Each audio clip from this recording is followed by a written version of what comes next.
معزز ناظرین السلام علیکم۔ سلطان محمد فاتح کے بولم 43 کے پارٹ 5 میں خوش آمدید۔ ایپیسوڈ کے شروع میں ہم دیکھتے ہیں جنگل میں سلطوق اور ستلمش شیخ کے حکم پر حضرت ابو ایوب انصاری رضی اللہ تعالیٰ عنہ کی قبر مبارک پر نشانی رکھنے کے لیے پتھر اٹھا کر آگے بڑھتے ہیں۔ سلطوق شیخ کی بتائی ہوئی جگہ پر پتھر رکھ دیتا ہے مگر ستلمش نہیں رکھتا۔ یہ دیکھ کر سلطوق اس سے پوچھتا ہے پتھر رکھو، تم کس چیز کا انتظار کر رہے ہو؟ اس پر ستلمش کہتا ہے بھائی باقی سب تو ٹھیک ہے لیکن ہمیں کیسے پتا چلے گا کہ یہ واقعی ان کی قبر ہے؟ یہ شاید تھوڑا سا دائیں بائیں، شاید کہیں اور ہو۔ ہم کیسے جان سکتے ہیں کہ ان کی قبر یہاں ہی ہے؟ ستلمش کی بات سن کر سلطوق اسے سمجھاتے ہوئے کہتا ہے بکواس بند کرو، مجھے غصہ نہ دلاؤ، جیسا ہمارے شیخ نے کہا ویسا کرو۔ مگر ستلمش کہتا ہے کیا ہم نے قبر کھود کے دیکھا؟ میں یہ نہیں کہہ رہا کہ جسد مبارک یہاں نہیں ہے، میں بس کہہ رہا ہوں کہ شاید تھوڑا ادھر ادھر ہو گئی ہو، اگر چاہو تو آزما سکتے ہو۔ سلطوق غصے سے کہتا ہے کیا آزماؤ گے؟ واقعی تمہارا دماغ خراب ہو گیا ہے، کیا تم یہ قبر بھی کھودو گے؟ اگر تم نے ایسا کیا تو اللہ نہ کرے ہم پر عذاب آ سکتا ہے۔ تم پر تو ویسے ہی عذاب آیا ہوا ہے، مجھے اپنے ساتھ نہ گھسیٹو،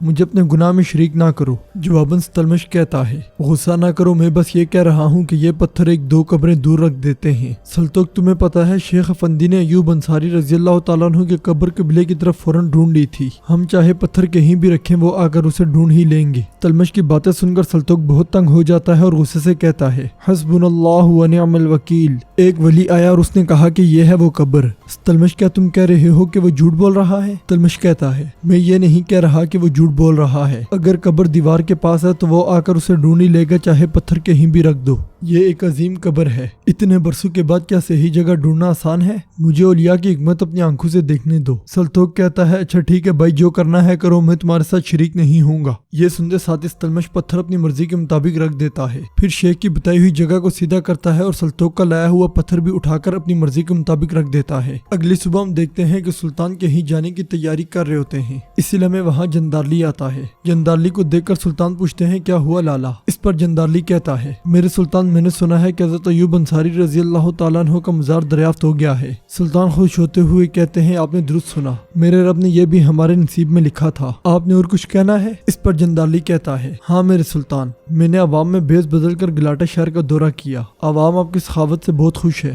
لیکن شہر کے دیگر محلے آپ کی راہ دیکھ رہے ہیں، وہ آپ سے کچھ وعدے سننا چاہتے ہیں، اگر آپ اجازت دیں تو مزار کی زیارت کے بعد ہم وہاں چلیں، ہم وہاں جا کر 40 بھیڑیں قربان کر کے عوام میں تقسیم کریں، لوگ دیکھ سکیں کہ آپ کا دل اور ہاتھ دونوں سخی ہیں۔ جندارلی کی بات سن کر سلطان کچھ دیر سوچنے کے بعد کہتے ہیں آپ ٹھیک کہہ رہے ہیں، ہم ضرور جائیں گے، سب دیکھیں گے کہ ہم کون ہیں۔ یہ سن کر جندارلی بہت خوش ہوتا ہے، ادھر نوترس اور ہان سے کہتا ہے جندارلی اس کا انتظام کرے گا، وہ اکیلے محمد کو ہمارے بتائے ہوئے مقام پر لائے گا۔ اور ہان پوچھتا ہے کیا تمہارے خیال میں وہ اسے قائل کر پائے گا؟ نوترس کہتا ہے وہ اگر اپنی پرانی طاقت واپس حاصل کرنا چاہتا ہے تو وہ اسے ضرور منا لے گا۔ یہ سن کر اورحان کہتا ہے جس تخت کا میں حقدار ہوں، جب میں اس پر بیٹھوں گا میں اسے وہ طاقت اس کی قبر میں دوں گا۔ نوترس کھڑے ہو کر کہتا ہے محمد کے مرنے کے بعد جو مرضی کرنا، لیکن فی الحال ہمیں جندارلی کی ضرورت ہے۔ محمد آج شام کو گلاٹا کی سرحد پر موجود محلوں میں جائے گا، وہ اس گھر کے آگے سے گزرے گا جو ہم نے تمہارے لیے تیار کیا ہے، اب جاؤ اور منصوبہ بندی کرو، یہ تمہارا آخری موقع ہو سکتا ہے۔ یہ کہتے ساتھی نوترس وہاں سے چلا جاتا ہے۔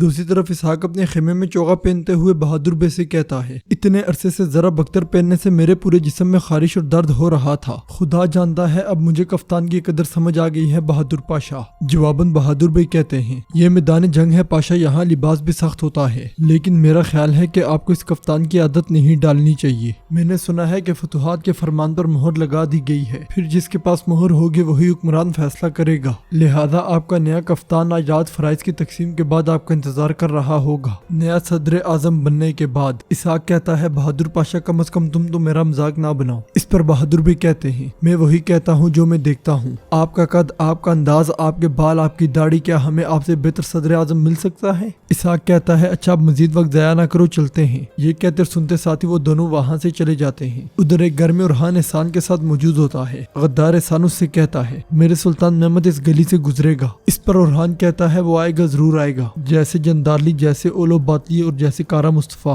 بالکل ان کی طرح سلطان اورحان کا تیر اس کے بھی نصیب کا فیصلہ کرے گا۔ وارگ محافظ بھی گلی میں ہوں گے۔ پھر احسان سے پوچھتا ہے کیا تمہیں لگتا ہے کہ جندارلی محمد کو یہاں لائے گا؟ اس پر احسان کہتا ہے میرے سلطان یہ موت کا خوف ہے، وہ اسے یہاں لانے کے لیے کچھ بھی کرے گا، جیسے ہی آپ تیر چلائیں گے محافظ حملہ حملہ کر دیں گے۔ اسی لمحے وہ دیکھتے ہیں کہ کچھ سپاہی ساتھ والے گھر میں گھستے ہیں۔ یہ دیکھ کر اورحان احسان سے پوچھتا ہے کیا یہ وارق محافظ ہے احسان کی طرف سے کوئی جواب نہ ملنے پر اورحان انہیں غور سے دیکھنے لگ جاتا ہے۔ دوسری طرف سلطان شیخ اور باقی لوگوں کے ساتھ حضرت ابو ایوب انصاری رضی اللہ تعالیٰ عنہ کے مزار مبارک پر موجود ہوتے ہیں۔ پتھر دیکھ کر شیخ پریشان ہوتے ہوئے کہتے ہیں اللہ اللہ اللہ۔ سلطان پوچھتے ہیں شیخ صاحب کچھ ہوا ہے کیا، آپ رک کیوں گئے؟ شیخ کہتے ہیں رات کا وقت لگتا ہے انہوں نے غلط جگہ نشان زد کیا ہے، پتھر دوسری جگہ ہے، ہم رات کو یہاں آئے تھے۔ سلطان کہتے ہیں اب درست کہہ رہے ہیں، ہم نے رات کو یہیں پر دعا کی تھی۔ پھر ستلمش سے پوچھتے ہیں ستلمش کیا تمہیں یقین ہے کہ تم نے نشان صحیح جگہ پر لگایا ہے؟ ستلمش ڈرتے ہوئے کہتا ہے میرے سلطان اندھیرا تھا، ہم شاید ایک دو قدم چوک گئے ہوں، مگر شیخ افندی قبلے کی طرح صحیح جگہ ڈھونڈ لیتے ہیں ماشاءاللہ۔ سلطان کہتے ہیں ابھی دن ہے، اچھی طرح دیکھ لو، مزار وہیں پر بنے گا جہاں شیخ افندی نے بتایا ہے۔ مزار کی تعمیر رسول اکرم صلی اللہ علیہ وآلہ وسلم کے صحابی کی ذات وحدانیت کی شایان شان ہو۔ یہ سن کر شیخ کہتے ہیں آپ نے بالکل درست فیصلہ کیا ہے میرے سلطان، ایک ایسے جلیل القدر شخص کا مزار شہر میں تعمیر کر کے شہر پر مسلم مہر ثبت کرنا یقیناً سب سے بابرکت انتخاب ہے۔ پھر سلطان ملا غورانی سے کہتے ہیں شیخ افندی نے قبر تلاش کر لی ہے، اب آپ یہاں دعا فرمائیں، میں چاہتا ہوں کہ اسلام کے دو عالم آپ اور یہ اس بابرکت کام میں شریک ہوں۔ سلطان کی بات سن کر ملا غورانی کہتے ہیں یقیناً میرے سلطان یقیناً۔ پھر دعا مانگتے ہوئے کہتے ہیں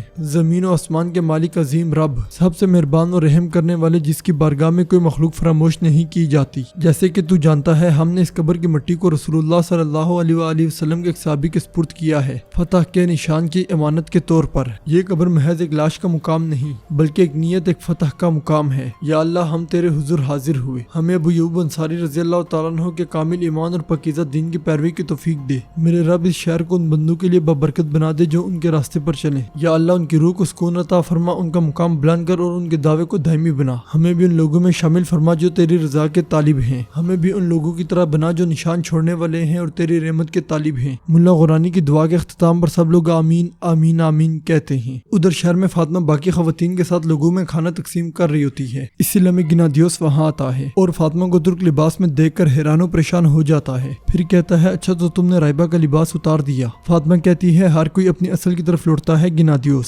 تمہاری الجھن بے سبب ہے۔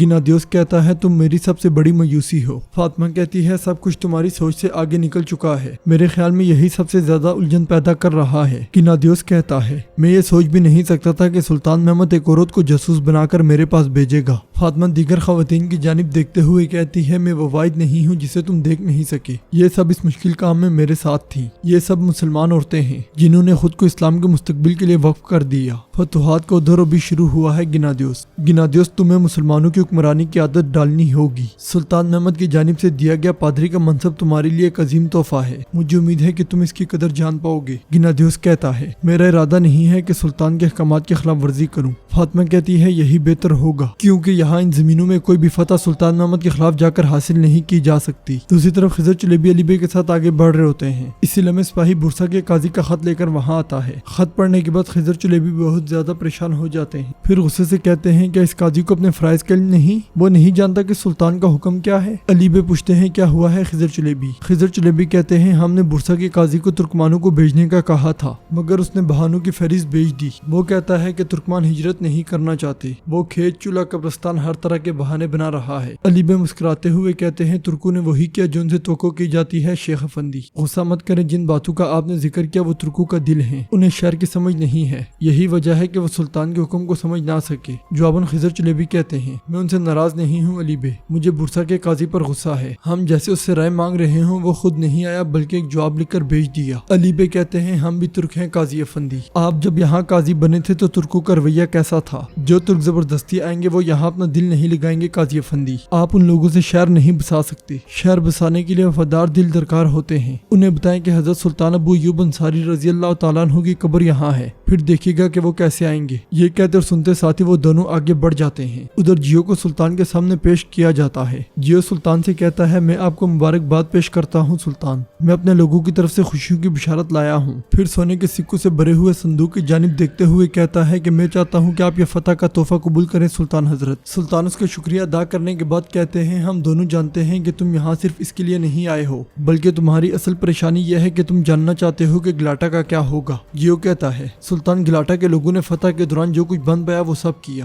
وہ اب بھی جو کچھ کر سکتے ہیں کریں گے۔ سلطان کہتے ہیں گلاٹا کے لوگ میرے غضب کو اچھی طرح جانتے ہیں، انہوں نے اسی لیے ایسا کیا،